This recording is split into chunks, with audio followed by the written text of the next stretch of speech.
반갑습니다. 예전에 한번 제가 철야예배 이렇게 왔다 간 기억이 있고요.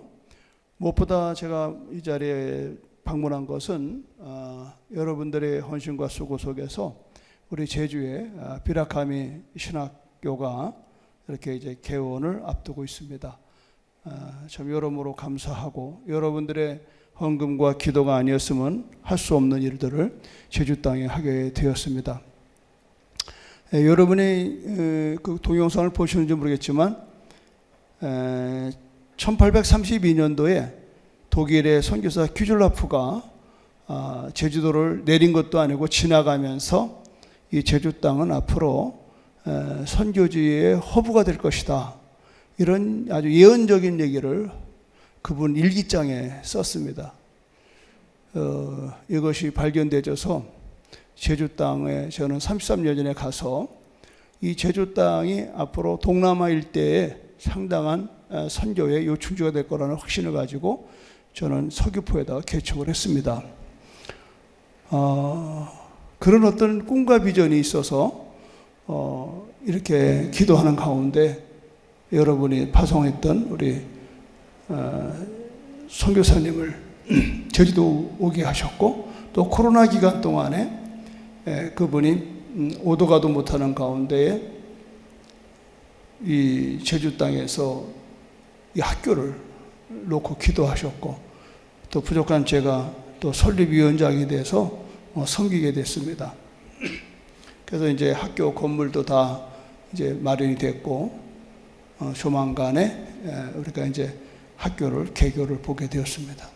이 모든 것들은 여러분들의 섬김과 기도가 있음으로써 되은 일이라서 너무 감사하고, 저는 또 제주 지역 대표로서 참 감개무량하고, 또 1832년도의 이야기가 이제서야 이루어지는 걸 보면 하나님은 살아계시다. 할렐루야. 그래서 앞으로 미얀마, 캄보디아, 라오스, 또 베트남 4개 나라가 이제 많은 학생들이 줌으로나 또 유튜브로 다양한 모습으로 우리 캠퍼스를 통해서 일어날 것이고, 또 그들의 많은 일꾼들이 비라카미 신학교를 통해서 양육되면서 멀지 않아 이제 우상의 나라들이 전부 다 무너지고 하나님 나라가 세워질 것을 믿습니다. 제가 오늘 엎드려야 한다, 또 엎드려야 산다라는 입장인데요. 제가 이 성경을 읽다가 하나 깨달은 게 있습니다. 한나의 기도, 한 여성이 상당히 어려움을 당했습니다. 그건 뭐냐면 아기를 못 낳는 거예요. 그러나 첩이라는 여자는 아기를 낳아가지고 떵떵거리는 겁니다. 이게 결론은 뭐냐? 있어야 할 것이 없으면 낭패입니다. 있어야 할 것이 없으면 수치를 당합니다. 있어야 할 것이 없으면 고통을 당하는 겁니다. 무시를 당하는 겁니다. 우리가 이 살아가면서 있어야 할 것이 당연히 있어야 되는데 없단 말이죠. 그러니까는 뭐 이 1장에서 스타트가 그렇잖아요. 6절에 보니까 여호와께서 그에게 임신하지 못하게 하심으로 그의 적수인, 성경은 적수라고 그랬어요. 분인나가 그를 심히 격분하게 하여 괴롭게 하더라. 그래서 계속해서 이러한 괴로움을 당하고 있는 이 한나가, 여러분 성경에 보시면 9절을 보십시오. 그들이 실로에서 먹고 마신 후에 한나가 일어나니, 저는 이 대목이 너무 감동이에요. 한나가 일어났다. 우리는 어떤 상황에 돌입되면은 넋을 잃어버려요. 이 격분을 당할 때요, 배는 게 없습니다. 그때 사고 나는 거예요. 그때 사람 살인 나고, 그때 우리 인격이 무너지고 우리의 삶의 모든 것들을 다 잃어버리는 게 이때입니다. 별것도 아닌 게 나타나서 나를 막 괴롭히고 내 이성을 잃게 하고, 한순간에 우리는 정말 돌이킬 수 없는 그런 파멸에 이르는 것이 있어요. 왜 한나가 성경은 격분했다, 마음이 괴로웠다. 그러니까 이 한나가 더 이상은 견딜 수가 없는 거야. 그러던 어느 날 한나는 일어났다는 겁니다. 난 오늘 여러분 이 철야에 여러분이 이런 심정으로 이곳에서 일어나기를 주님 이름으로 축원합니다. 여러분 일어나셔야 됩니다. 어쩔 수 없지 뭐 시대가 그런데 뭐 나만 그러나 뭐 코로나 시대라는데 뭐 또 뭐 시대가 많이 바뀌었다는데 뭐 전도가 되나? 아이 요새 누가 이렇게 철야 예배 나와 기도한대? 누가 금식한대? 그러니까 이러고서 주저앉으면 안 돼요. 여러분 오늘 한나를 통해서 배우는 첫 번째 메시지는 기도로 절망을 뚫고 나가라는 겁니다. 기도로 일어나야 돼요. 지금 점점 한국교회가 가라앉아요. 저도 마찬가지였죠. 코로나 생기고. 그런데 제가 작년 3월 28일이 종료주일이며 고난주간을 앞둔 종료주일날 제가 주일 설교 때 이렇게 설교를 했어요. 생각지도 않게 여러분 그 풍경이라는 노래 있잖아요. 그 노래 가사가 어떻게 돼요? 세상의 아름다운 풍경은 모든 것들이 제자리로 돌아가는 풍경. 그래서 내가 이제 이 이야기를 했어요. 그러면서 내일부터 고난주간인데 우리들이 옛날일 것도 없지만 그래도 얼마까지만 해도 고난주간 그러면 이 목사들은 기도원 가서 일주일 금식하고 적어도 성도들은 아침을 금식하다든가 또 일 끝나고 와서 밤새도록 고난주간에 동참하는 금식과 기도를 했다. 근데 언제부턴가 내 입에서도 금식이라는 말이 사라졌어요. 고작 해야 우리는 고난주간 특별 새벽기도 뭐 특세 뭐 이래가지고 그냥 무슨 뭐 정말 진정한 회개보다는 그냥 어떤 그 기도의 프로그램으로 이제 돌아간 지가 오래됐단 말이에요. 이게 내가 참 답답하더라고. 그럼 나도 내가 어떻게 할 수가 없는 거예요. 분위기가 전체가 그러니까. 그래서 내가 이제 이 세상의 아름다운 풍경은 모든 것이 제자리로는 풍경. 그러면서 제가 이제 이런 얘기를 쭉 하면서 참 나도 한심하고 여러분도 한심하다. 지금 뭐 고난주간 뭐 그게 무슨 그냥 일례적인 하나의 행사고. 그러고 예배를 마치고 월요일날 새벽 예배 마치고 목회실에 혼자 월요일인가 뭐 다른 사람 하나도 안 나오고 그 새벽에 이제 6시에 올라가서 차 한잔 마시고 있는데 주님이 찾아오셨어요. 주님이 오셔서 제 귀에다 말씀하시는 거예요. 사랑하는 박 목사야, 너만이라도 좀 제자리로 돌아가는 풍경이 되면 안 되겠냐 그러는 거예요. 순간에 눈물이 확 나는 거예요. 오랜만에 만나는 주님의 음성, 들리는 주님의 음성. 그래서 제가 하정없이 혼자 통곡을 하고 울었어요. 그러면서 하나님 죄송해요. 정말 주님 음성 들은 지도 오래돼서 죄송하고, 그리고 이렇게 오셔서 말씀해 주신 너무 감사해요. 그래서 내가 나도 모르게 내가 일주일을 온전금식 하겠습니다. 이렇게 이제 하나님 앞에 말씀을 드렸어요. 그리고 그날 아침부터 이제 스트레이트로 토요일까지 금식을 했어요. 토요일날 오후가 됐는데 성령이 임하시는 거예요. 하나님 임재가 임하는. 그래가지고 4월 4일 날이 부활절이잖아요. 하여튼 4월 3일부터 지금까지 그 하나님의 기름 부음과 임재함은 변함없이 지금까지 오늘 이 자리까지. 할렐루야. 여러분, 엎드려야 되는 거예요. 일주일 동안 금식하면서 강단에서 엎드리고 또 엎드리고 또 엎드리고. 그랬더니 정말 주님이 임재하시더라고. 성령이 임재하시는 거예요. 제가 제주도 목회 33년째거든요. 34살에 목회하러 가서 지금 이제 68인데 나는 여태까지 이렇게 평안한 목회 처음 해봤어. 정말 저는 역동적이었고 실천적이었고 우리 교회는 액치 식구입니다. 우리 청년들 우리 교회 다 왔다 가셨죠? 그래서 사도행전적 교회 이게 비전이고 꿈이고 액치 식구를 쓴다. 그러니 뭐 제가 1년이면 봉고를 10만 킬로를 뛰었어요. 새벽부터 밤늦도록 전도로 다니고 양육하고 제자 훈련하고 뭐 정말 매일 코피 났습니다. 그러니까 그냥 내 정신이 아니었어요. 그러니까 목회가 뭔지 그냥 그래야 되는 줄 알고 해왔어요. 그런데 그러면서 이제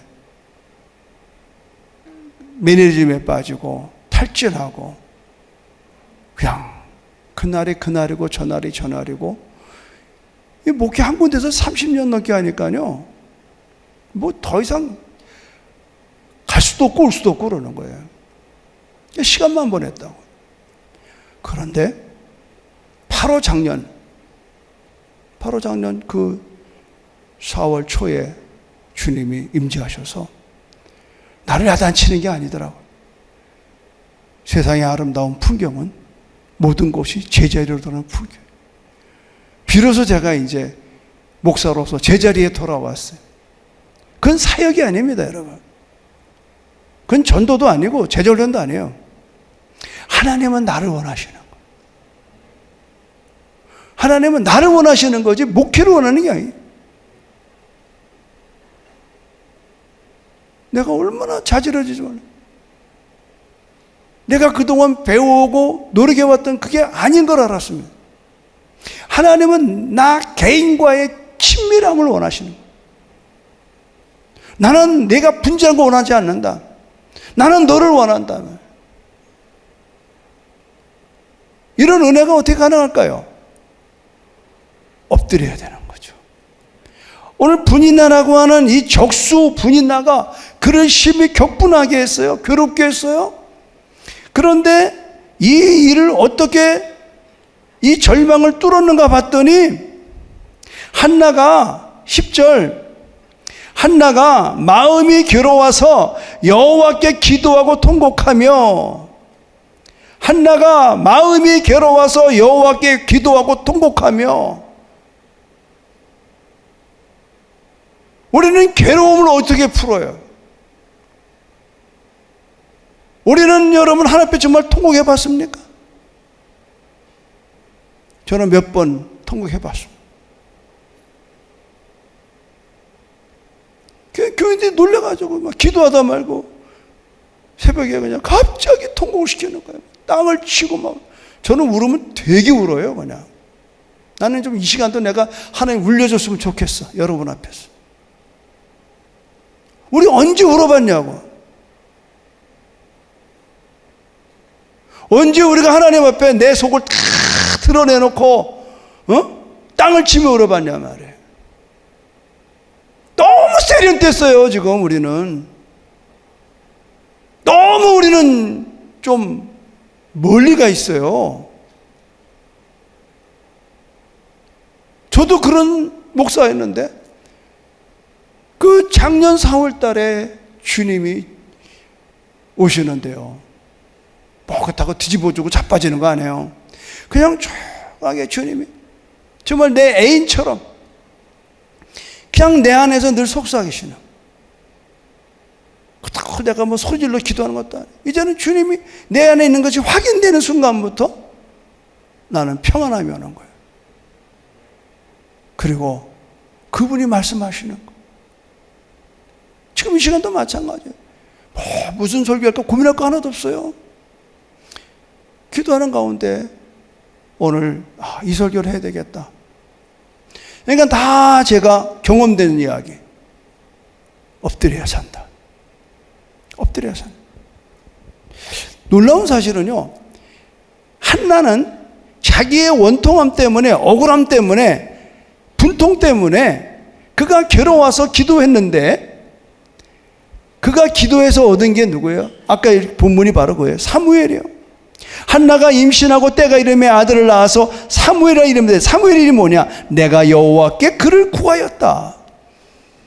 아들 없는 사람은 아들을 구해서 아들을 낳은 게 사무엘이고요, 박 목사가 구했던 것은 하나님과의 친밀함을 구해서 친밀함을 얻은 거고요, 우리는 모두에게 사무엘이 있기를 주님으로 축원합니다. 여러분, 사무엘이 있어야 됩니다.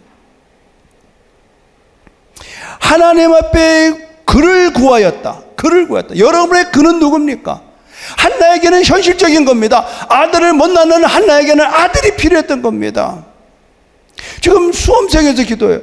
그렇죠. 수험생을 갖고 있는 부모들은 지금 필요한 기도가 뭐예요? 우리의 아들이 정말 하나님이 기뻐하는 대학에 가는 게 소원이잖아요. 구하는 겁니다, 여러분. 지금 여러분 카드비 때문에 쩔쩔매는 분들 뭘 구해야 돼요? 빚 갚아달라고 구해야 되는 거예요, 여러분. 왜 아멘 안 하셔요? 빚 없나 봐? 이게 빚 없어요? 이게 믿음이에요, 여러분. 이게 믿음입니다. 저는 1983년도 3월 30일을 잊지 못해요. 제가 학교 선생하다 사업 이제 너무 살기가 힘들어서 사표 내고 나와서 한 달을 있으면서 오살리 금식 기도를 나갔어요. 난생 처음 금식을 3일 해봤습니다. 진짜 엎드리러 갔어요. 그 3일을 간절히 엎드렸어요. 그런데 3일째 되는 날 새벽에 하나님 음성을 듣는 거예요. 성령이 임재하시는 거예요. 그때도 God is love, 하나님의 사랑이래. 그래서 저는 또 밤새도록 울었어요. 그걸 듣고. 그래서 그때부터 내가 하나님의 사랑을 전하는 인생을 살겠다고 결심을 했습니다. 그 내려왔는데, 난 그때 이제 하나님 앞에 직장 구하느냐고 내렸는데, 제가 전공이 물리치료사거든요. 대학에서 물리치료 공부하고. 근데 이제 장애자 학교에서 생활을 했는데, 체육교사로. 그러다 제가 결혼하고 사업을 한다고 하다가요, 빚을 많이 졌어요. 학교 선생 월급 가지고는 빚을 감당 못 하겠더라고. 그래서 사표 내고 나와서 뭘 어떻게 해보려는데 감당이 안 되는 거예요. 막 빚은 막 늘어나죠. 근데 그때 나이 불과 31인가 2이에요. 비참하더라니까, 내 인생이. 내가 평생 병원에서 월급 받은 거 가지고 빚을 다 못 갚겠더라고. 그래서 오살리 금식기도에 올라가서 엎드렸던 거예요. 근데 하나님께서 나를 또 품어주시고, 그래가지고는 극적으로 문제가 해결된. 그러더니 오늘 하나님께서 새벽에 또 엎드리는데 기도를 하세요. 종아, 일어나서 네가 내일을 행하래. 너는 내일을 행하라. 내가 내일을 갚아주려라는 거야. 그래서 나는 빚 갚는 게 내일인데, 하나님이 내일을 행하는 뭐야? 제가 17살 때 서원했거든요. 하나님 앞에. 주의 일꾼 되겠다고. 때가 왔나 보다. 그러니 17살 때 소원한 것을 16년 만에 하나님 또 나타나셔서 부르시는 거예요. 그러더니요, 빚이 다 탕감돼 버렸어요. 어떻게 된지 궁금하죠? 빚 준 사람들이 와서 차용 주소를 다 찢더라고. 아이고, 박 집사님이 신학한다는데 내가 탕감할게. 또 보증서 주신 장로님들은 박 집사 내가 갚을 테니까 열심히 신학 공부해서 훌륭한 종대.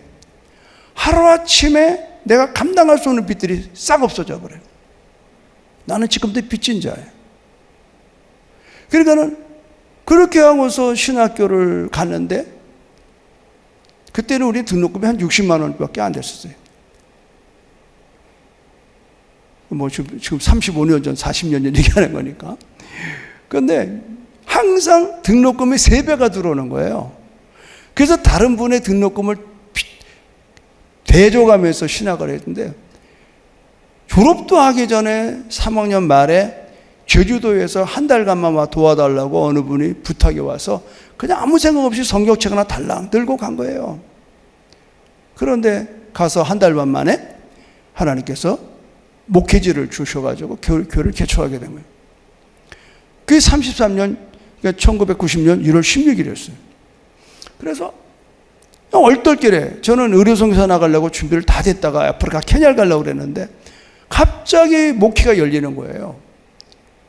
그래서 그때부터 지금까지 저희 교회는 한 번도 뭐 분열되거나 뭐 계속 하나님이 주시는 축복 가운데 여러분이 와서 보신 대로 아름다운 땅 4,000평의 아름다운 교회를 짓고 여전히 지금도 제주 10만을 전도하고 세계 100만을 섬기는 비전 아래 우리가 기도하고 또 나가 전도하고 또 예배드리고 우리 코로나 때 또 교회가 부흥됐어요. 왜 그럴까? 하나님의 엎드리면 되는 거예요. 하나님의 엎드려야 사는 거예요.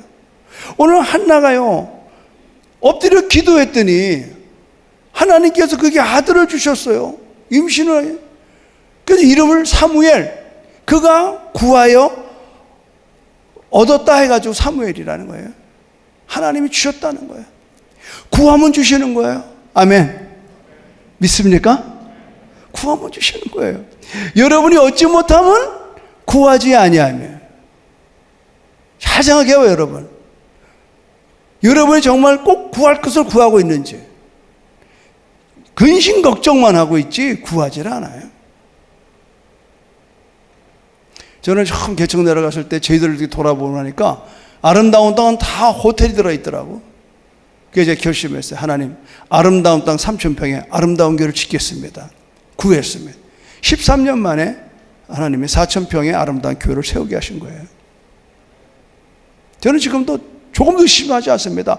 제주가 지금 이기풍 선교사님 이래로 113년째인가? 그래요. 지금 10만이 안 돼, 10만이.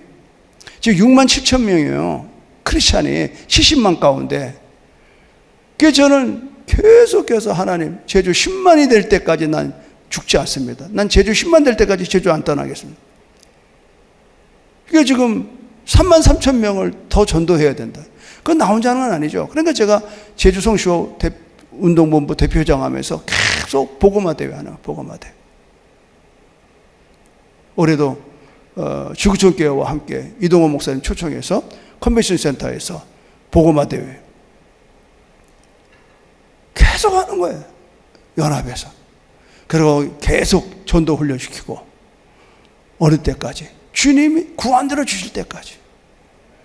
여러분, 우리들이 이 엎드려야 되는 이유가 뭐냐면 하나님 나라에서 엎드리는 거예요.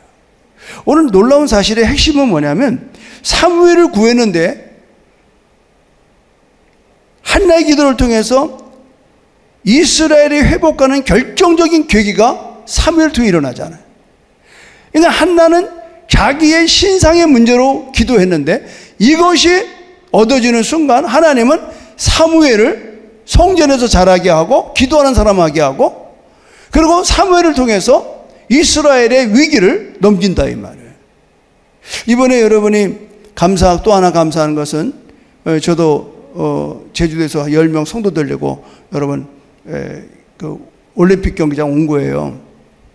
그때 저 본 사람 있어요?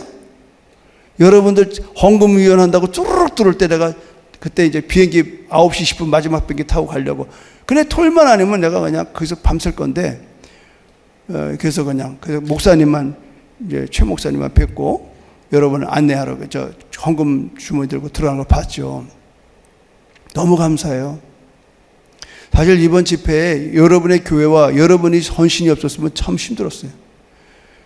그래서 마크조 가면서 전화로 여러분 교회 진심으로 감사하다고 꼭 전해달라고 내가 얘기를 들었습니다. 여러분, 그분들이 제일 먼저 제주도를 찾아왔어요. 아는 바가 아무것도 나도 몰라요. 근데 그 따라왔던 그 이주만 선교사님이 우리 교회를 나 금식하는 그때 한번 방문했거든요. 그래서 하나님이 또 우리 교회 가서 기도하라고 했대. 24시간을. 그래서 뭐 와서 기도하라고. 나는 금식할 때 그러니까 그 여러분들 기도하고. 그래서 알게 된 분인데 마크조를 데리고 온 거예요. 느닷없이. 그래서 그때도 우리 철야 예배예요. 그래서 내가 마크조는 알지도 못하는데 뭐 얘기를 들어보니까 뭐 하나님이 이렇게 올림픽 주경기장에서 한국과 다음 세대를 위해서 특별한 기도를 하라고 그랬다는 거예요. 이거 하나, 그 음성 하나 듣고 온 거예요. 아는 바도 없고 연결하는 바도 없고. 그래서 첫 번째 집회를 우리 교회에서 했습니다. 그리고 올라가서 아마 여기를 저보고 전화가 왔어요. 목사님 감동되는 대로 좀 몇 교회를 소개시켜주면 자기는 가서 이렇게 브리핑을 하겠다고.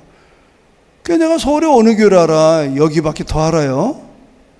그래서 여러분 교회 보냈고 여러분 교회에서 이렇게 헌신해서 저기 이루어진 겁니다. 사랑하는 여러분, 마크조의 그 작은 그 부르짖음이 지금 한국을 흔들어 놨습니다. 대다수가 뭐냐면 전화 온 게 박 목사님, 아니 조직도 없이 이런 집회를 어떻게 해요? 뭐 돈은 어디서 나온대요?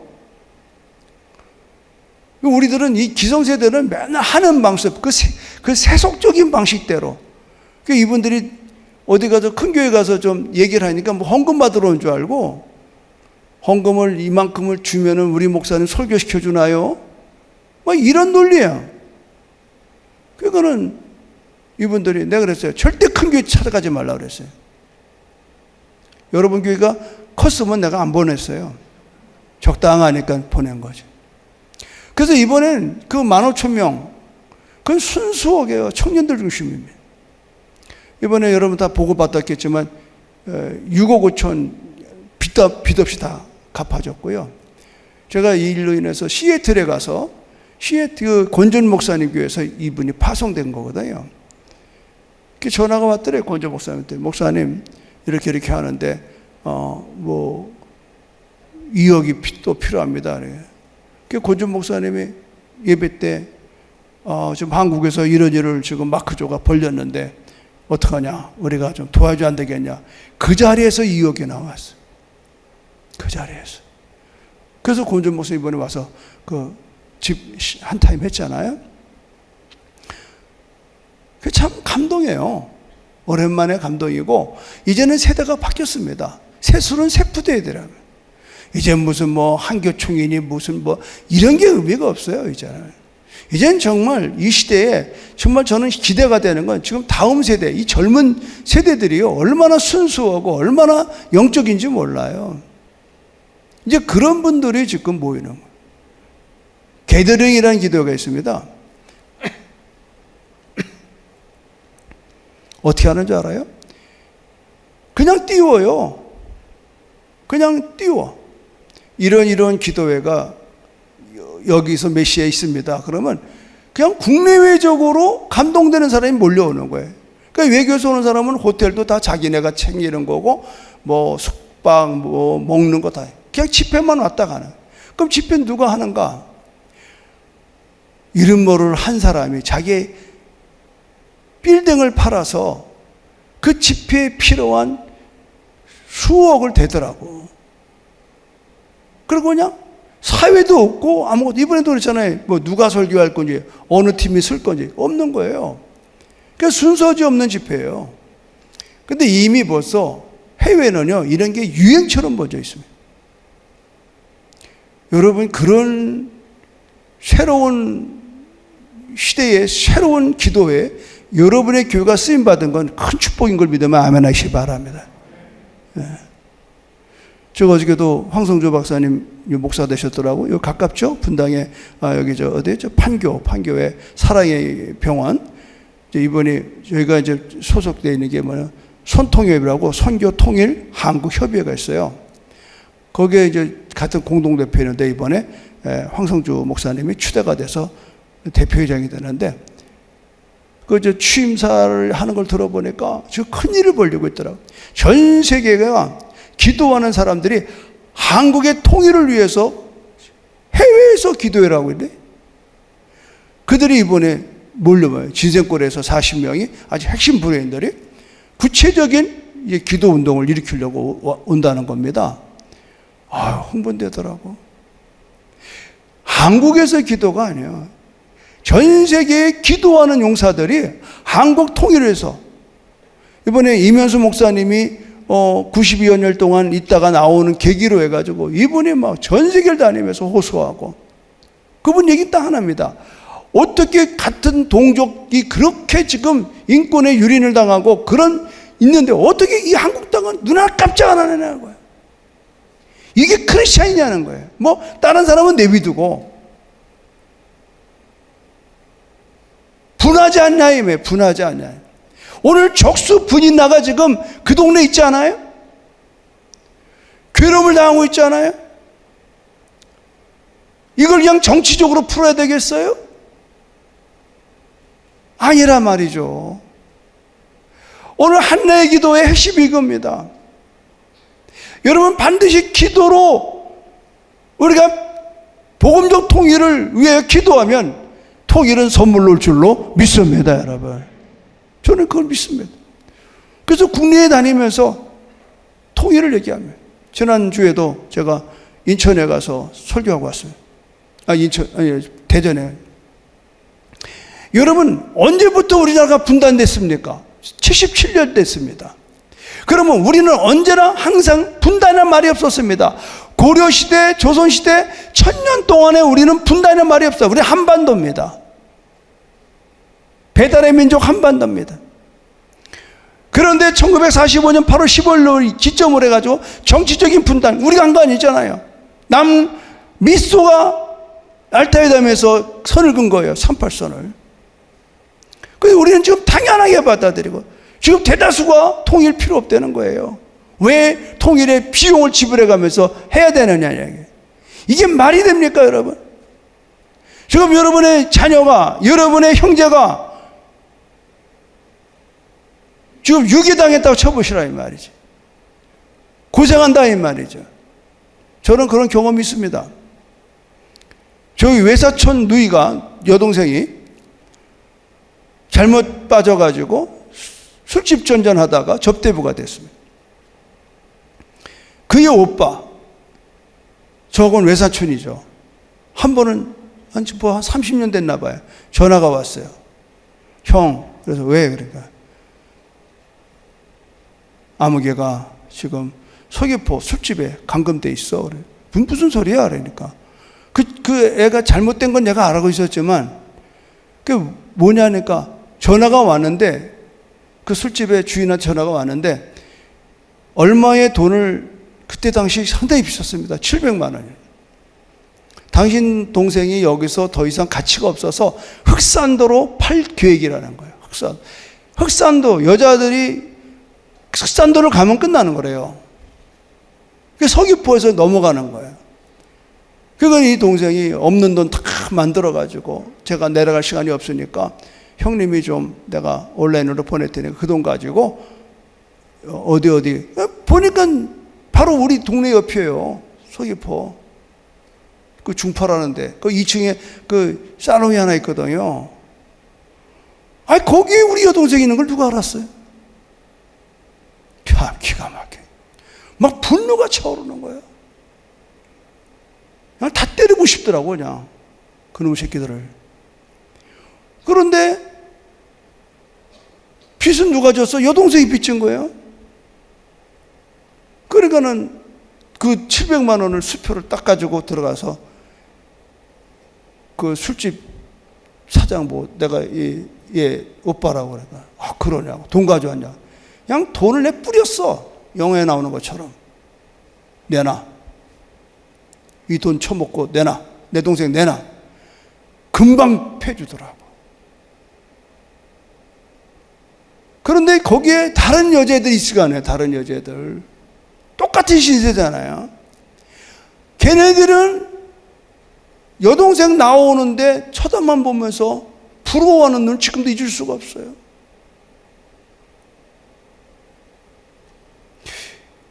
여러분, 오죽하면 탈북자가 지금 3만 명이냐고.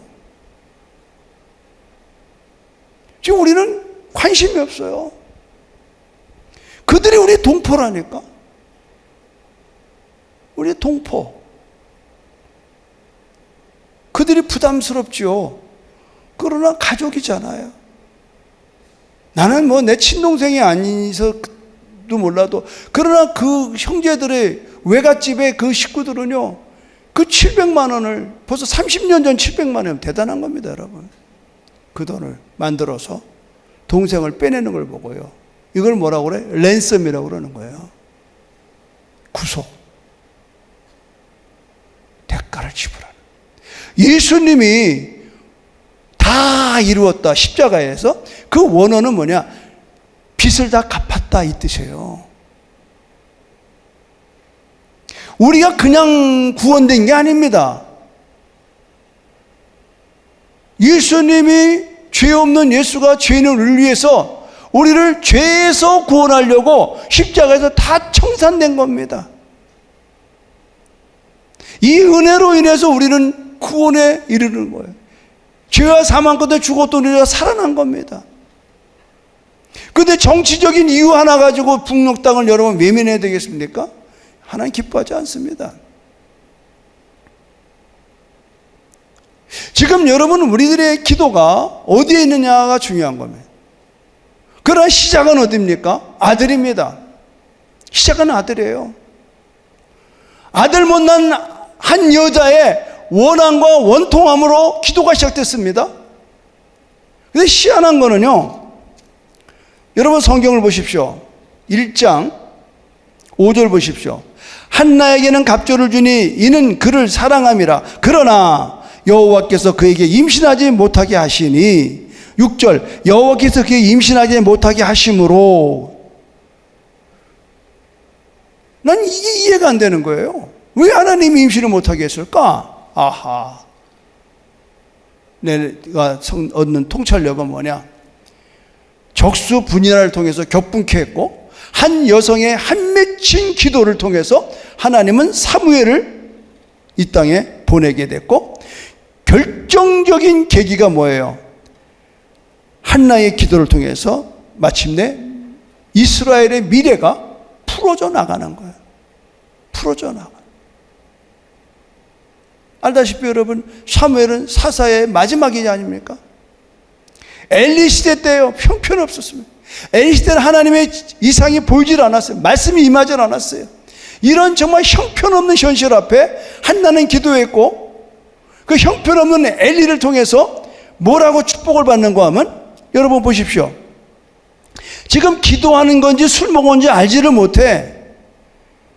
그러니까 13절에 한나가 속으로 말하며 입술만 움직이고 음성은 들리지 아니하므로 엘리는 그를 취한 줄로 생각한지라. 엘리가 그에게 이르되 내가 언제까지 취하여 있겠느냐? 포도주를 끊으라 하니, 한나가 대답하여 이르되 내 주여 그렇지 아니하나이다. 나는 마음이 슬픈 여자라 포도주나 독주를 마신 것이 아니요 여호와 앞에 내 심정을 통한 것뿐이오니 당신의 여종을 악한 여자로 여기지 마옵소서. 내가 지금까지 말한 것은 나의 원통함과 격분됨이 많기 때문입니다. 엘리가 대답하여 이르되 평안히 가라. 이스라엘의 하나님이 네가 기도하여 구한 것을 허락하기를 원하노라 하니. 자, 18절 읽어볼까요? 시작.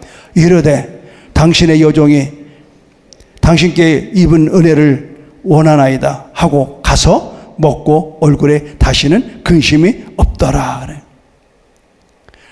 원어에는 이렇게 되어 있더라고요. 그녀가 그녀의 얼굴을 떨구지 않았다. 그녀가 그녀의 얼굴을 떨구지 않았다. 지금 우리는 기독교인이라는 게 직장이나 어디 가도 얼굴을 못 들을 형편 아닙니까? 학교에서 교회 나가서 손 들어 그러면 아무도 안 된다는 거 아니에요. 그러나 여러분, 이런 원통함, 분노함을 우리가 하나님 앞에 토로하는 밤 되자 이 말이죠.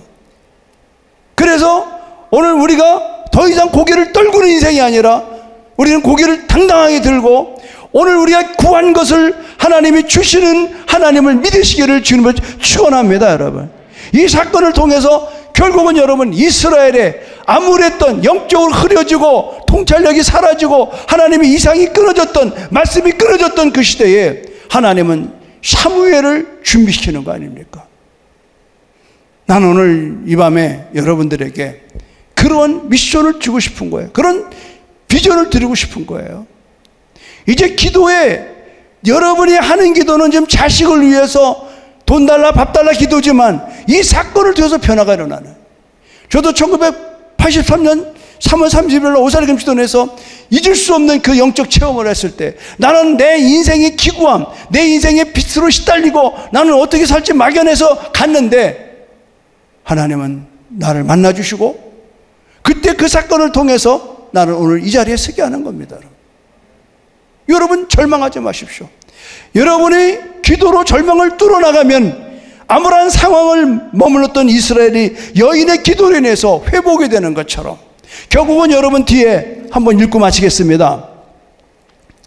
3장 21절. 자, 19절부터 보겠습니다. 3장 19절.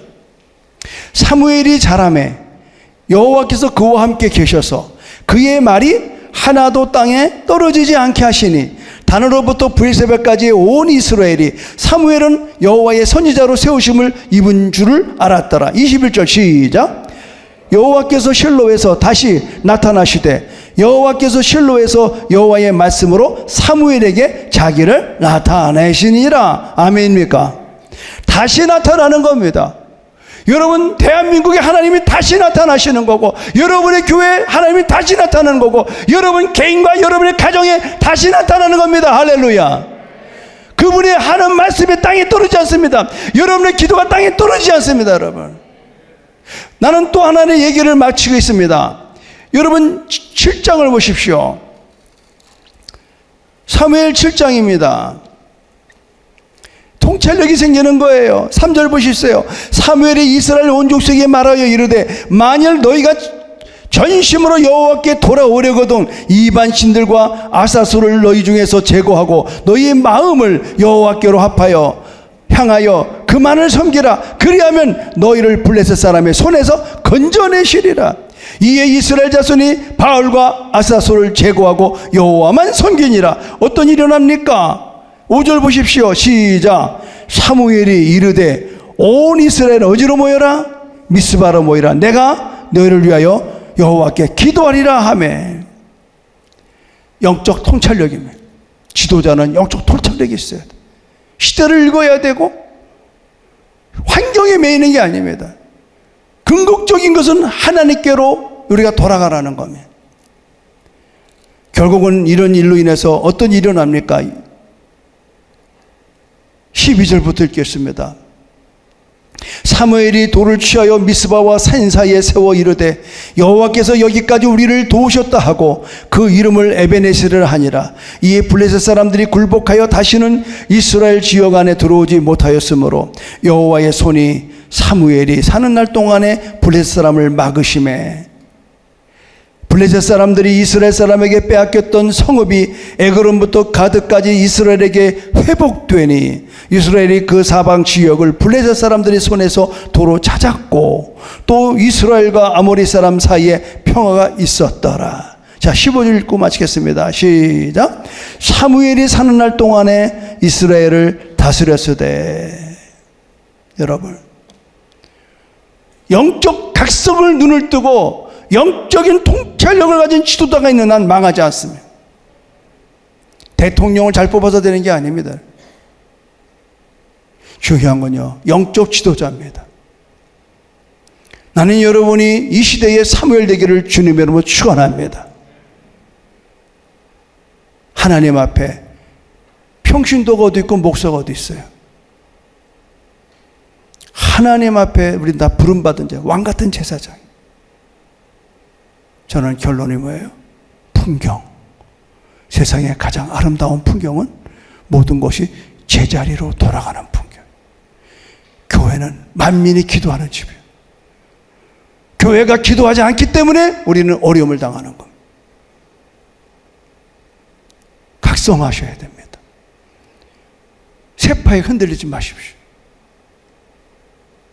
우리는 말씀을 의지하고 말씀에 따라 순종하고 신앙의 본질은 여호와를 경외하는 것이요 하나님을 영화롭게 하는 것입니다. 여러분의 인생 삶 속에서 어떤 상황이 온다 할지라도 한나의 기도가 나라를 구하는 기도가 됐습니다. 그는 나라의 그 구원이 아니라 아들을 구했지만 그 기도를 하나님 들으시고 사무엘을 통하여 나라를 구원하는, 나는 오늘 여러분들의 그런 기도가, 작은 기도가 결국은 이 나라, 이 백성이 더 나가서 이 마지막 때 마지막 시대에 하나님께서 참으로 이 인류를 구원하는 놀라운 재림이 오는 그날까지 우리가 날마다 승리하며 기도하기를 주님의 이름으로 축원합니다.